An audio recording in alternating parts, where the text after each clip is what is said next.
Hello there, my name's Jim Pizzey and I'm the Technical Director at HBXL.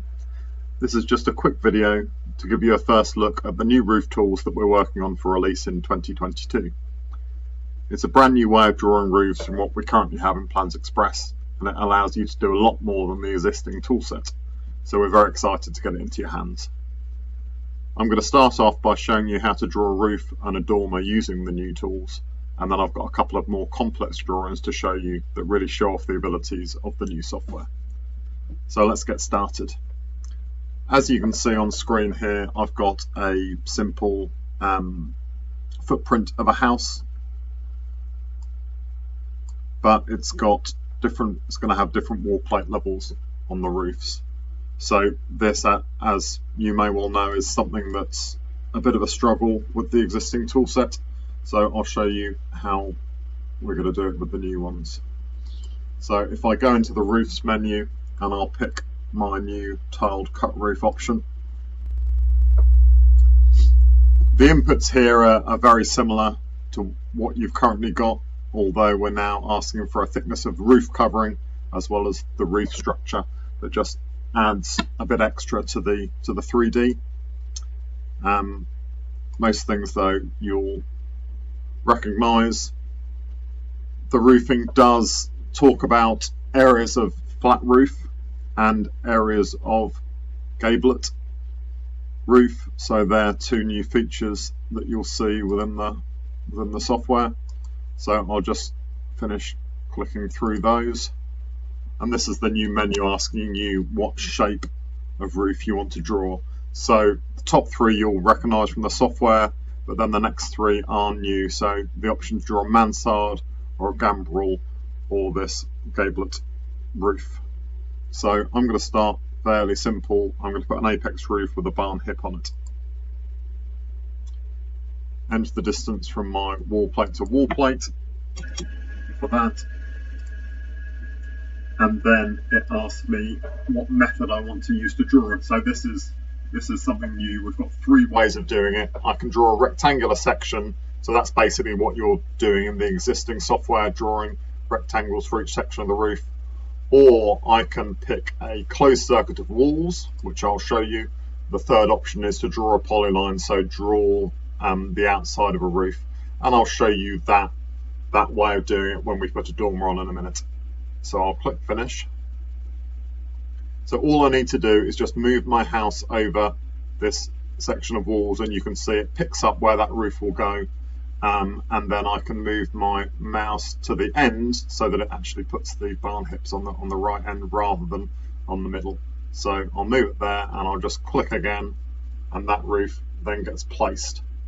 The drawing additional items, this is a new dialogue. It's the same concept as before, but instead of those lots of yes/no questions popping up, we've got a new dialogue which hopefully is a lot easier to follow and see exactly what options are available to draw. I'm going to skip those for the purposes of this demonstration. So I've added my main roof, and now I want to add a roof downstairs. So I'm going to right click and pick the last command, and I want to add an apex roof, and I'm going to do it as a rectangle this time. So click finish. So all I need to do is draw a rectangle, so I'm going to pick that bottom left corner point, and then I'm just going to hold my mouse over to get a snap on this point, and then I'm going to draw it. So I'm going to draw it up well into the building, move my mouse to pick the direction that the ridge line runs. I'll just get rid of that dialogue, and as you can see, it's worked out where the upper roof will be cut away. It's worked out exactly where that lower roof will be, and the 3D has tied that in very nicely. Okay, so let's move on and have a look at a dormer next. So if I go back to the architectural menu this time, into attics and roof dormers, and I've got one new estimating calculator in here option, so I'm going to select that. Again, the actual estimating of the dormer, the inputs here are very similar to what you've currently got in the software. So I'll accept that. When we draw a dormer now, we're actually drawing the walls and the roof at the same time. So I would get to pick my roof specification. I've got lots labelled, not yet available, so that's one of the things that we're going to be working on between now and when we release the software to you. So I've just got the one option to pick there. And I'm going to draw this using a polyline. So with most dormers, if you've just got, you know, a rectangular footprint, 3 walls, you can do it with the draw rectangular dormer option. But I'm gonna draw one that's a slightly more interesting shape. So I'm going to pick to do a polyline, and we get to choose whether the walls extend below the main face of the roof to the floor, to the attic floor, or if they do not. So I'll say that they don't for now. So if I click OK, the next step is that I'm getting my roof dimension wizard pop up again. So I'll say yes, 40 degrees is fine for now. I'll accept that, and I'm going to put an apex roof on top of my dormer. So I'll just select that and hit finish. Okay, so now I'm ready to draw the outline of my dormer. So I've actually cheated and put a point here so that I could get it to be central for what I'm going to draw. So I'm then just going to use the arrow keys to come right by a meter, and then I'm going to come out by 300 mil, and I'm going to go across 1.5 meters, back up to 300 mil, and across a meter again. Okay, so that's got the shape of the front of the dormer. I'm then just gonna put the back, you know, up as close to the ridge as I like, and then I'm going to use the S key just to square that off and fill in the final 2 corners. So this has now placed my dormer, and I can again move my mouse to decide. I picked an apex roof. Do I want the apex running left to right, or do I want that at the front? So I want that at the front. So I'm going to move my mouse to there and then click to select that. Again, the additional items pop up. So this is a combination of things, trimmers around the dormer, and also all of the different roof additional drawn items. So again, I'll just get rid of that dialog. And as you can see, I've now got this dormer with a projection, with an apex roof at the front and a hip one on the back. So I'll just take this opportunity to show you some of the other options with roofs. So once you've drawn a roof, you can then actually edit each section of it, each face of the roof. So there's an option here, make gable. So I'm going to try and turn this main roof into a lean-to rather than a hip roof. So I'm going to say make gable, and I'm going to pick that left side.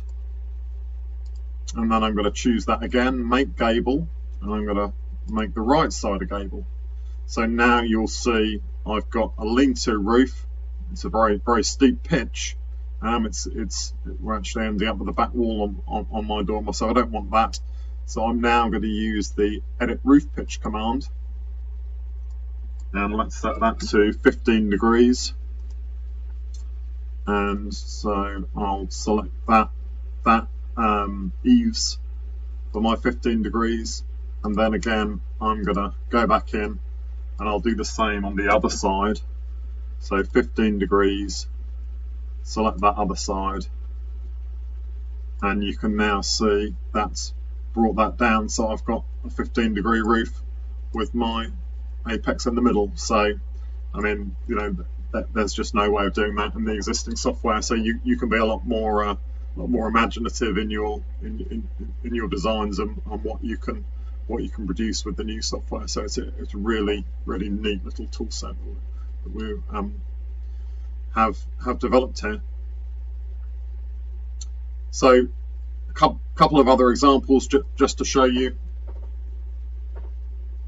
So if I flip to this drawing, so this was when we started off redesigning the way that roofs work in PlansXpress. We went to the support team and to our estimators and said, you know, what examples have you got of real pigs of roofs that you know you've spent a lot of time trying to get to work in the software, These next two drawings are two that came from our estimating service. So this is we've got a asymmetric roof on the main, and then we've got a little detail of this roof overlapping. We've got different wall plate heights here, so this is it's there's a lot going on with this roof, and this wasn't something that with the existing software it's really possible to get a good representation of, but as you can see, this new tool set does it very well, and on this drawing you can see we've added some of the new 3D items with ridge tiles there. And then the other example I just wanted to show you. This is an amazing project, very large building, but there are a few details I wanted to touch upon. So as you can see here, this roof tees into the main roof at the top there, and then if I can control the 3D, you can see we've got a couple of apexes, and this section here valleys into them at either end. So again, that wasn't something that's readily doable in the current release. And at the front here, you've obviously got a lower wall plate level continuing up, coming around the building here with a dormer in it. So yeah, all of these features are things that if you've tried to do them, you've probably struggled with. It's dead easy to achieve them with the new tool set. So it's really going to be great to get it into your hands. As you can see, we've got some gutters and some downpipes showing here. We've got a dry verge system on this gable, and on the dormer here we've got a cement gable fillet showing. So there's some of the additional 3D embellishments that will be available in the new software. So yeah, that was my quick run through for you. I hope that's whetted your appetite, and we look forward to getting the software into your hands as early as possible in 2022. Thanks.